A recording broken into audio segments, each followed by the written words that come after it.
Iran पर America का attack होते ही सारी दुनिया में खलबली मच गई। बुद्धिजीवियों ने भी अपने दिमाग का पिटारा खोल दिया और तरह तरह के विचारों के नागों की कुंडली छिछोरे जनमानस की जड़ बुद्धि को और जड़ बनाने के लिए खोल दी। घोषणाओं का दौर पैर पसार चुका है। कोई कहता है, अरे ये अमेरिका इंटरनेशनल गुंडा है क्या? जब तब देखो अंतरराष्ट्रीय कानूनों के बीड़ी के बंडल जहां तहां फूंकता नजर आता है। कभी यूनाइटेड नेशन को कोकेन की तरह सूंघता है, तो कभी मानवता की सुलोचन को यह दुराचारी गुंडा निरंतर पीता नजर आता है, और कभी ईरान के सच्चे मित्रों की गिल्ली बनाकर यह दिखा देता है कि दुनिया में मित्र तो सिर्फ अमेरिका ही हो सकता है, बाकी तो सब बकसोदी है। किसी के लिए तो अमेरिका ध्यान मुद्रा में बैठे एक संत की तरह लग रहा है, जो अब ईरान में एक नए युग की शुरुआत करने का बीज बो रहा है। ये अलग बात है कि भविष्य में जब ये बीज वृक्ष बन जाएगा, तब इसके मीठे फल अमेरिका की झोली में जाएंगे, और ईरानी तानाशाही की दुष्प्रवृत्ति की तरह ही वृक्ष पर उगने वाले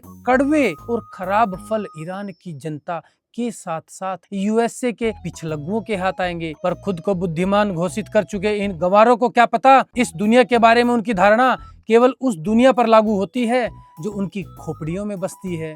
इंसानी दुनिया तो एक जंगल है। इस जंगल में एक ही शेर है, एक ही जगत गुरु है, और वह है अमेरिका। बाकी सब तो भेड़ बकरियां, भेड़िए, सियार और लोमड़ियां हैं। इस जंगल में सिर्फ एक ही कानून होता है, और वह है शेर का कानून। जहां किसी भेड़िए ने गुस्ताखी करने की सोच भर की, बस फिर क्या था, शेर की मांद में अलार्म बज गया। क्योंकि दुनिया में कुछ ज्यादा ही साफ छवि रखने वाला ईरान न्यूक्लियर सोच रखने वाला सोचवान भेड़िया बन गया था, तो अमेरिका के पिछवाड़े में खुजली होना तो स्वाभाविक ही था। क्या ईरान रूपी भेड़िए को यह पता नहीं था कि खुद को लंपट दुनिया का सरदार समझने वाला यह खलनायक अमेरिका शांति प्रस्ताव के झोले में सदा शक्ति प्रस्ताव ही लेकर घूमता है? और करे भी क्यों न, जब आपने इतनी मेहनत से खुद को दुनिया से शैतान को खत्म करने का ठेका दे ही दिया है, तो समय समय पर अमेरिका को मजबूरन खुद को इस दुनिया का सबसे बड़ा शैतानी मसीहा बनाना ही पड़ता है।